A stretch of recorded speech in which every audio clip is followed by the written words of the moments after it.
Hi, friends. We are here to review the latest episode of the Married to Medicine. Speaking of medicine, have a tinge bit of a cold. So, I'm sorry, I had a off week last week because I took a little time off for Thanksgiving. Now I'm back with a cold. So it's like, child. But, last week's episode, it was really just the wedding. And I don't really feel like there was much tea there, to be honest with y'all. Like, we got the whole preview of, like, Heavenly not getting in. And that was really it. And there was a lot of talk about how the wedding looked a little, like, cheap and low budget and blah, blah, blah, and stuff like that. Not things that I necessarily disagree with. And so we didn't really miss much. But we're here and we're back and we'll talk about the fallout of that, I guess. So we're back and we have Heavenly coming over to meet with Quad and Phaedra. And, Quad is now discussing kind of like her fallout with Heavenly, I guess.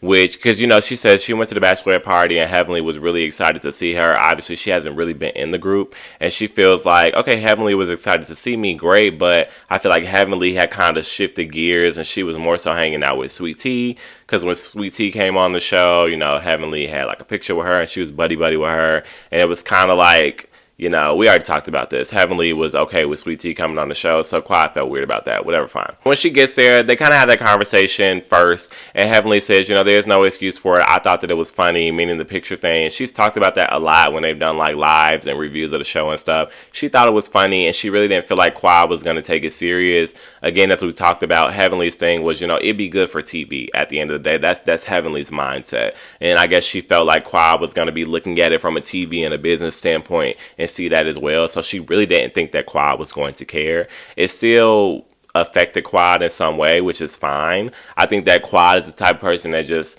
typically it's the principle of the thing. Speaking just as a fellow tourist, I don't know that she necessarily did care. I don't think that she cared that Sweet Tea was coming on the show, but I do think it's a principle thing that she just wanted it to be acknowledged. Like that's the sensitivity in her. If you're my friend, she just wanted that acknowledgement. I think she wanted that from Heavenly. She's gotten it now, so I think that they can move forward. But I also like that Heavenly was like, but you have to take some accountability for your absence in the group, right? And you haven't reached out to anybody in the group. And Quad's like, well, they haven't reached out to me. And I think that what we've learned or at least heard about Quad and watching the show is that Quad kind of moves at her own time. She kind of does her own thing and kind of almost self-isolates. Again, speaking as a fellow tourist. And I think that the group sees Quad as being somebody that's sensitive and they don't want to keep reaching out to her like Quad. And also Quad has main character syndrome. And so even when they've said like on lives and stuff, even in a Kiki manner, not even in a negative way necessarily, but when they reach out to Quad, like they won't hear back from her for days and like Quad acts on Quad's time. And so that can be frustrating. And so I can understand why they wouldn't be reaching out to Quad. Also because in this instance, it seems like Quad is the one with the issue, right? I understand she hasn't said it, but I think she's had issues gravitating back into this group ever since she did Sister Circle, whatever that season that was, where she came back and they were like, well, you got your Sister Circle girls and you kind of abandoned the group. I think she's had a really hard time transitioning back into the group ever since then. I think that has always been there, that little undertone, especially between she and Simone, and a little bit between her and Toya. And I think her and Toya has just gotten worse. And so ever since that, I think that the group has the opinion of, well, Quad, you were trying to go find better because you don't feel at home in this group. You were trying to go find better. That didn't necessarily work out, so now you're back here. And I think that there is some good points in that argument. But also, Quad feels like, well, Quad is sensitive, and Quad feels like y'all are not giving me the acknowledgement. Like I said, right? Like, it might not even be just the thing of like, oh, y'all did anything to me necessarily. But I do feel like Quad doesn't necessarily get the acknowledgement or the sensitivity that she's looking from the group. So they play off of each other. And she and Heavenly go back and forth a little bit until, Quad's like, I understand, I could have reached out and I could have done a little bit better. But I still don't think that Quad's at a place where she can take accountability, because I don't know that, I think Quad thinks of it from a place of on both sides. She wants them to say they did something wrong to her. That's accountability to Quad. And then for her to take her own accountability, she feels like she has to say she did something wrong to them. And she doesn't feel like she did anything wrong to them. She feels like they did something wrong to her. I think that Quad would do well to realize that that's not the only accountability that exists. And I think that, like I'm going to say for the 14th time, Qua will have to realize as a person that in her sensitivity level that she likes to be acknowledged, and there's nothing wrong with that. And I think that she should be able to just be vulnerable and say like she just wants her feelings acknowledged. And if she's able to have that conversation with the ladies, while they not may not agree with her, it's easier for them to say, we acknowledge that your feelings were hurt. We didn't see what we did wrong necessarily, but we acknowledge that your feelings are hurt, and as your friends, we want to do better. It's easier to swallow that pill as opposed to the one that they're always in with Quad, where Quad's like, you did something wrong to me, and they're like, no, you did something wrong to me. It's very counterproductive. At the end of the day, they both need to be more so Quad, more so vulnerable, and just say, we want to be considered, because they kind of both want the same thing. They both want to be considered in these relationships, and that's what's holding them back. We move on to Simone and Cecil, and they kind of circle back to what they talked about a little bit, I think, last episode, because Miles was talking about going to summer school. I guess Miles has been in undergrad for 5 or 6 years. I'm not sure roughly, because Simone is saying he's about to be, 26 and hasn't graduated.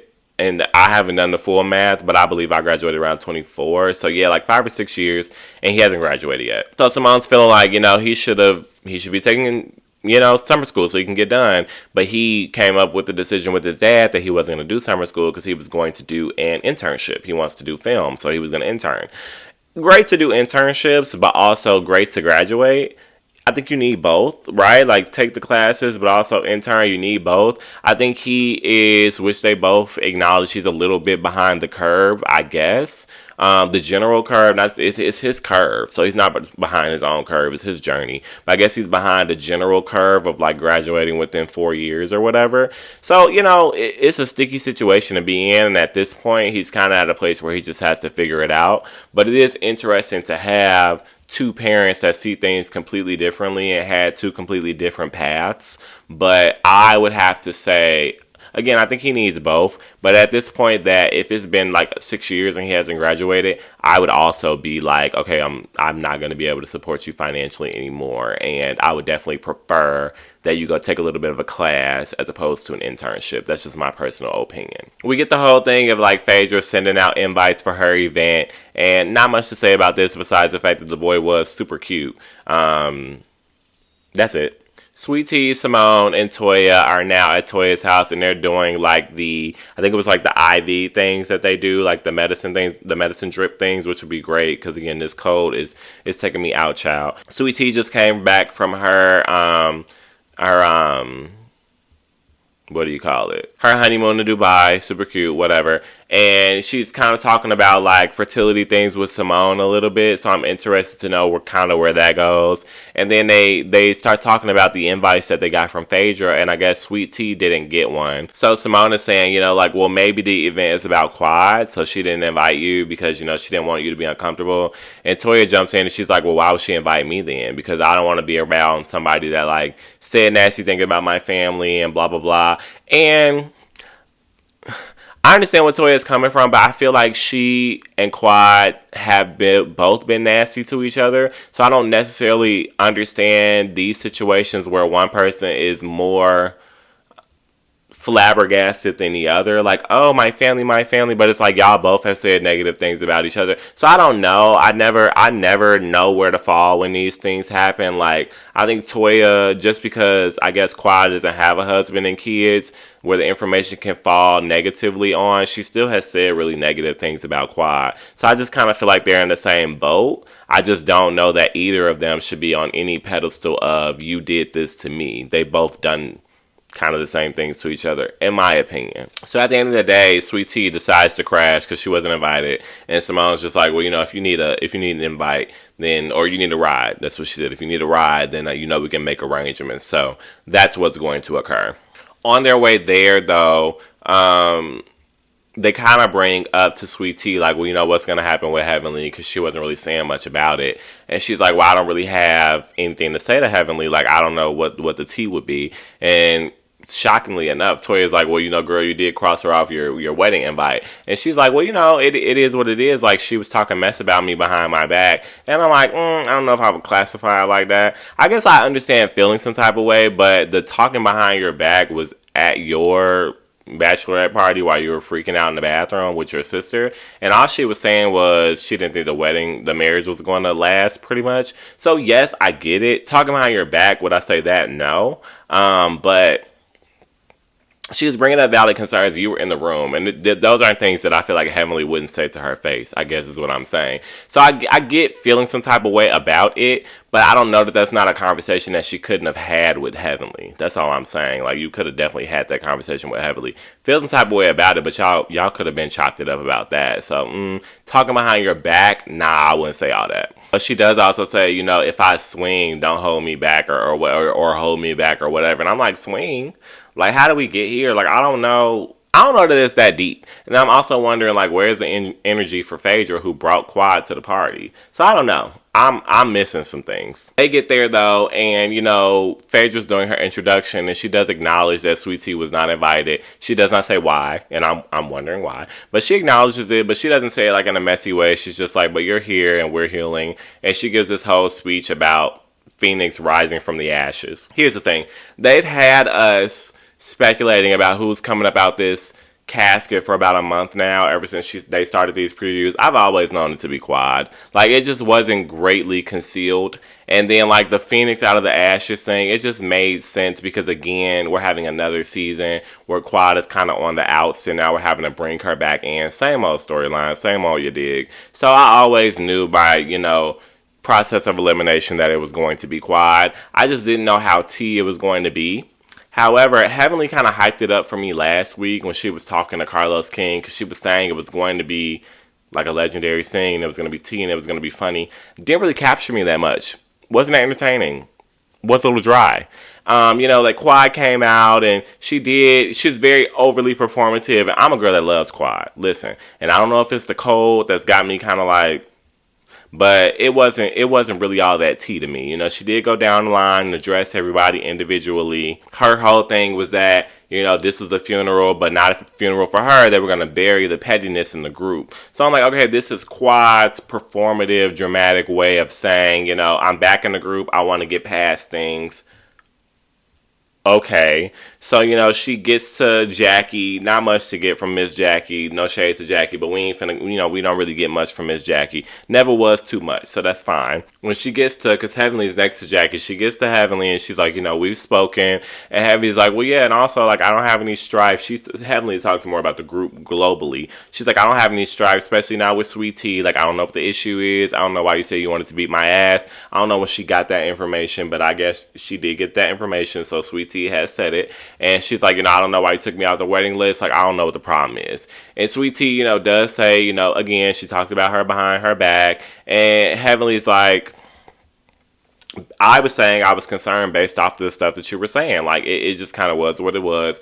And it got to a point, where she was saying, like, well, you had communication issues, and T's like, well, you have communication issues, and she got to a point where Sweet Tea was raising up, like, she wanted to hit Heavenly, and Heavenly raised up back, and I'm like, what is happening here? Like, these people had to fight in the church? Still not super tea to me, because it was so chopped and screwed, like, I didn't even know what caused them to get up, and it was happening so fast. I'm like, if y'all really wanted to make this the scene, we should have given it more time, and we could have cut down on that other stuff that was happening at the beginning of the episode, because what are we talking about here? But, they were about to fight, and then they weren't about to fight, and then we moved on. Quad gets down to T. She's like, we established that we didn't have any issues. Sweet Tea kind of rolled her eyes. So I'm like, where is this energy coming from? Is that towards Quad? Or is it because she got an attitude that she was about to get in a fight? But okay, whatever. Then we move on to Toya. Knew that wasn't going to go well. And she, Quad kind of tries to brush it over with Toya. She's just like, we both had our issues and we both said things, but like,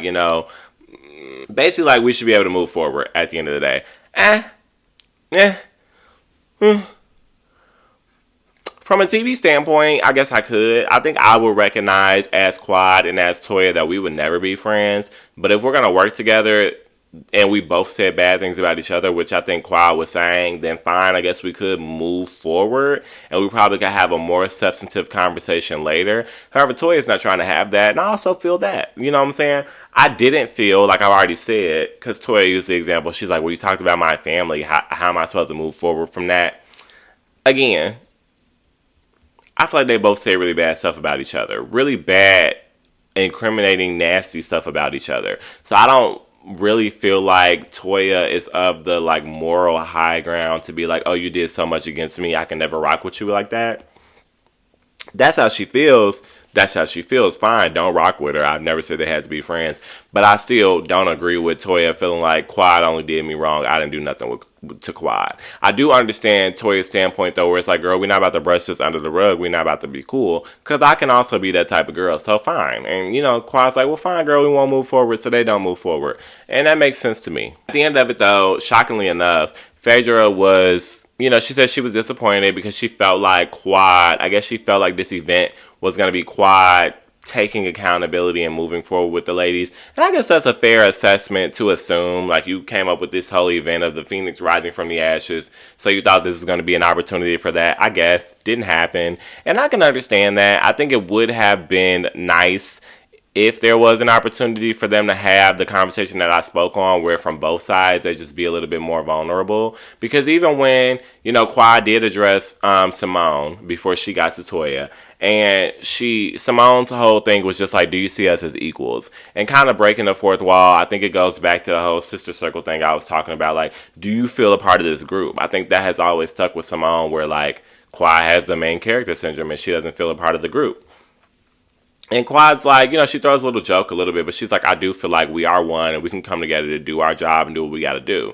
Again, breaking the fourth wall. I think they're having a conversation of, girl, I can be a part of the group. We can do this show. We can keep it moving. That's how I feel. And so I think that was good enough for Simone. But I wish that they all would have had a global conversation about that. Like, we're not necessarily friends, but we're friends because we work here. We're co-workers and we do have some type of love for each other. We work together. And so are we going to continue to work together to make this show good? Fine. And are we going to be honest with each other and open with each other and participate and act together? Fine. I think that's a conversation that they should have been able to have. But they won't have it because everybody keeps trying to have this, like, you said this, you hurt me type of conversation. But y'all all do the same thing. And y'all all know that y'all do it in the name of television. So it just gets very muddy for me. They get to the repass. T finally addresses Phaedra, and she's like, well, you brought Quad to my bachelorette party. That's not where I should have been meeting Quad. And Phaedra kind of dismisses it. She's like, well, I had a conversation with Dr. G about it, not you. And at the end of the day, like, you were asking about her. Like, it's not like you had a problem with Quad. And Quad's like, yeah, girl, I heard that you were asking about me and you were combing through my social media. And Sweet T's like, who said that? And nobody really cops up to it. But, they kind of dismiss that as well. Like, we don't really get any closure on that. They're just like, you don't have no problem with Quad, so basically shut the hell up. And I'm like, okay. They do get to some type of place finally that they didn't get to upstairs, and they're like, this would be a nice place for us to kind of like talk about things and come to some apologies, which I would agree if they were going to have a real conversation. But they kind of go to Toya first and they're like, what do you need to move forward with Quad? And she's like, I need her to acknowledge that she said things about my family. I guess, like, but if I was Quiet at that point, I would have just been like, okay, girl, I did. And then I would have got to what she did to me. Like, if that was the way that we would have to move forward and we had to have that type of conversation, fine. If I was Quiet, I'd be like, yes, girl, I said those type of things about your family. And then I would have stepped forward and said, I apologize. Now, this is what you said that hurt me. And I would give Toya the opportunity to apologize just so we can move forward. Obviously, that didn't happen. I think, again, because Toya is taking the stance of, you did this to me, as opposed to, I guess, in doing that, Quad feels like Toya is not going to take a chance to be like, I did something wrong to you as well. But who knows? Let's give Toya a fair chance. Who knows? But, because of that, Quad's on the defense, and it doesn't get there. Still, no resolve, and they decide, it's time for us to go. We knew it was time to go because the episode was ending. This happened within the last 5 minutes, as usual. And, Quad says, but there was more that I had to say. And everybody kind of rolls their eyes because they're like, again, we have to have a conversation about what we've done to Quad. And I just think that it goes both ways. I think that it's easier because it's more so the masses against Quad, and Quad is very dramatic, so I can get how that can be draining. But I think that Quad also has a point, and I think that they're both doing the same things. I'm going to say ad nauseum. They both do the same things to each other, and they're both looking for the same things from each other. They just want acknowledgement. Like, they don't give a damn about this stuff that's being said and the antics and the kikis and the kakas. They all do it in the name of television. They're a very good cast for that. They know how to put on for TV and make a good show. But as human beings, certain things hurt our feelings. And they're not, all of them are not necessarily genuine friends. So some things are going to hurt somebody's feelings more than others, and some things are going to pinch more than others. So I think both sides are just looking for acknowledgement that, girl, when you said this one certain thing, that really had bothered me. And that took me over the edge, and I ain't trying to be over that edge. We need to reel it back, and that's all that they're both looking for. But they're not willing to let those guard downs and let each other know that. So I don't know where it's really gonna go from there. We'll have to see. I just feel like everything was kind of rushed towards the end of the episode, and the whole funeral thing wasn't as legendary as it was supposed to be, like hyped up to be. Like, it really didn't tickle me. But if you guys enjoyed it, then great. But I didn't love it. But we'll see what happens in the next one.